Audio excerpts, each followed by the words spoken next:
Hello everyone. In today's lecture, we have to discuss the new concept of the power system stability. That is a new unit. That is a unit number 4. That is a transient state stability part 1. In this unit, we'll discuss all about the concept related with the transient state. In the previous lecture up till it, we had discussed the basic concept about all about the steady state stability. In the detailed discussion of that steady state stability, we will gone through the Park transformation, Clark diagrams, even the voltage phasor diagrams, their that symmetrical fault analysis, that is a uh, symmetrical fault determination with respect to the steady state analysis and the many more. So in today's lecture we will discuss all about the transient state stability, their basic concept. So let us first discuss the what is the syllabus that are contained that are related and included in the unit number 4. So first we have to discuss all about the basic concept, and then the very important topic, that is the equal area criteria, that we have to discuss. Then the swing equation and its point-to-point calculations, solutions, and their calculation for the uh, point-to-point notation with respect to the load, that we have to discuss with respect to the swing equation. And the last, that is the critical clearing angle and its time calculations with respect to the transient state stability, that we have to discuss. So in this unit, the four important concepts, that is the equal area criteria, swing equation, their calculations, and the critical clearing time. It's a very important with reference to the power system stability. Okay, so let us first discuss the all about the basic concept related with the power system stability that are correlated with the transient state stability. Okay, so in this that, as we all know, that power system stability is the ability of that system or the any electrical power system to recover or regain its original position for the given initial operating condition. Means what? Whenever there is some fault or the abnormal condition should be the occurred, the system should be again regain its initial operating condition पे. Initial operating condition में वो फिर से आ रहा है, that's called as its ability means what? Its ability to regain its original position, ability, that's called as power system stability, or to regain the state of operating equilibrium after being subject to the physical disturbance are bounded so that practically the entire system should remain intact. Means what?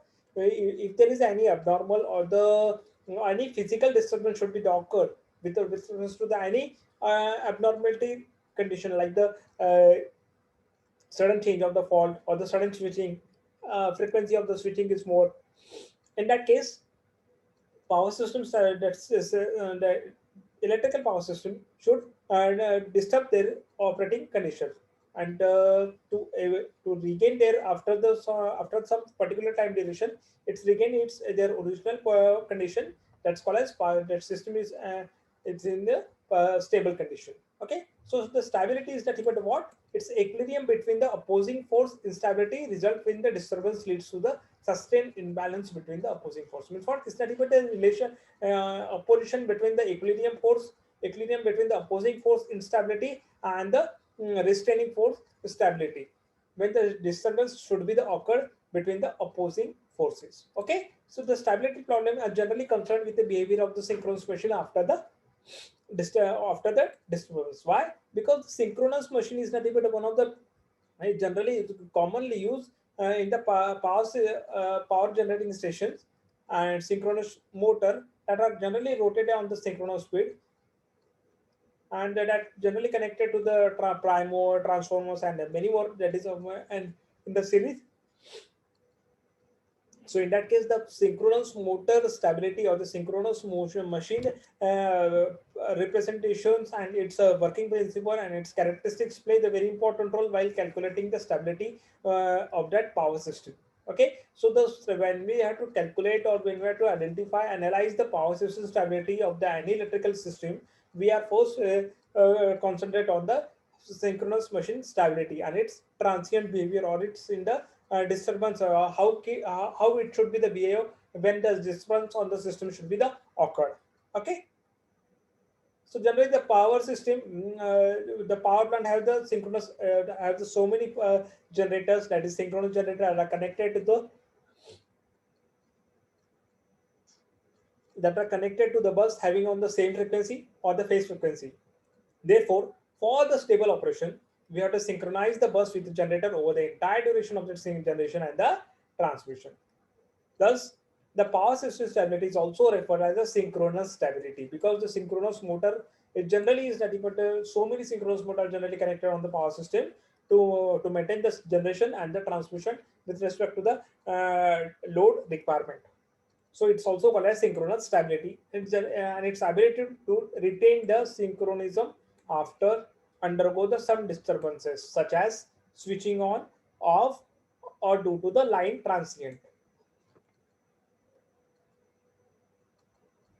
Thus, the stability limit defines the maximum power permissible to flow through the particular point. The stability limit. So, how can we can first is nothing but a concept of that power system stability.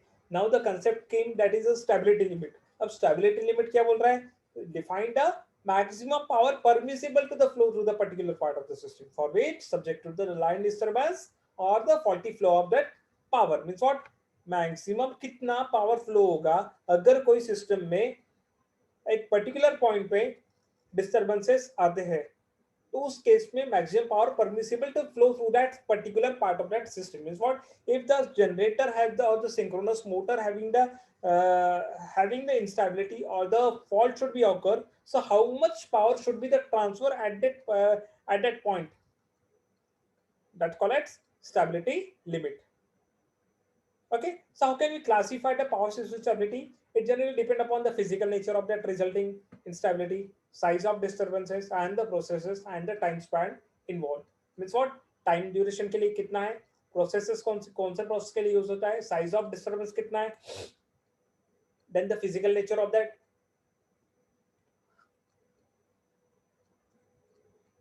Physical nature of resulting instability. So on that basis, the power system stability are generally classified on the normal end, that is the steady state stability, transient stability, and the dynamic stability. Okay, so all this we have to already discuss in the introduction of that power system stability. We just revise with reference to the in this lecture for the with reference to the transient stability. So how can we differentiate with reference to the steady state? That's why we have to again taking this layer again. We have to just revising the all the basic concept of that power system stability. Okay, so in detail, how can we classify the power system stability? एक तो rotor angle stability होगा, frequency या फिर voltage base पे. Rotor angle is nothing but del. Load angle पे या फिर frequency पे या फिर voltage पे. So in terms of the rotor, it's also called as small signal stability and the transient stability. Transient में short term आएगा, long term आएगा. Okay, large disturbance आएगा, तो that is nothing but the long term stability. Even the large disturbance and the small disturbance, it's again classified to the short term stability and the long term stability. So basically, the power system stability is nothing but the two types: steady state and the transient. अब steady state में दो type आते हैं, dynamic and the static one. Okay, so this is nothing but all about the classification of that power system stability.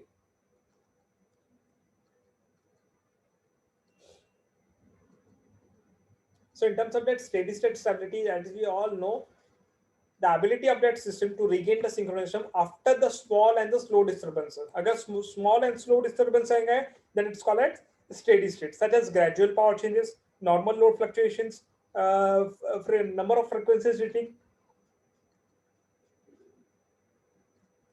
In that case, the steady state stability should be work.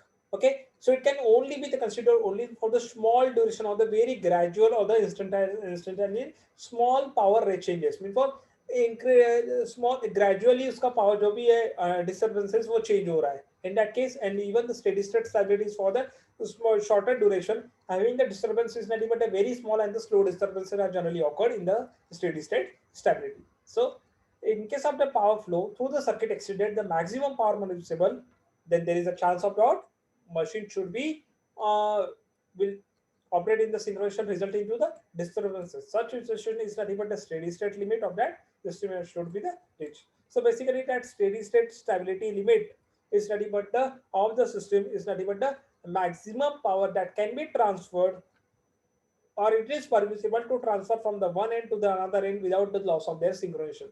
Without the loss, it's steady state stability bolo, or without the loss, it's synchronization. That's called as steady state stability limit.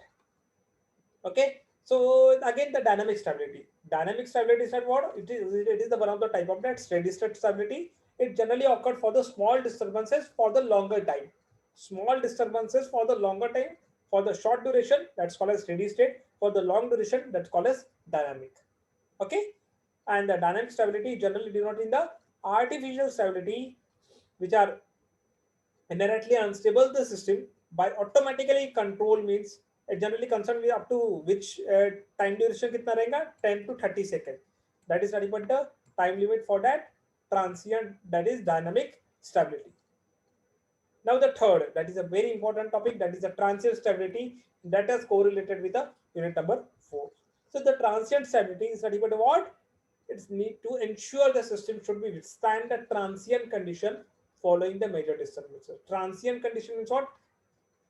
Continuously changing their fault or the gradual changing हो रहा है. So what is that about a transient behavior होता है?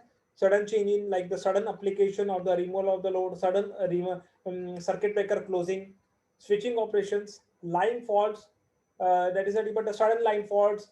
That is symmetrical line fault, unsymmetrical line fault, or the due to the over excitation or the less excitation, the transient stability of that generally comes into the pictures. Okay, so that's the ability of the system to retain the synchronization following the given disturbances sustaining for the longer period. Means what? The disturbances should be for the longer period as compared to the steady state. That's called as transient stability. Thus, the maximum power that is permissible to flow through the network without the loss in their synchronization or the stability is referred to the steady transient state stability for the longer duration.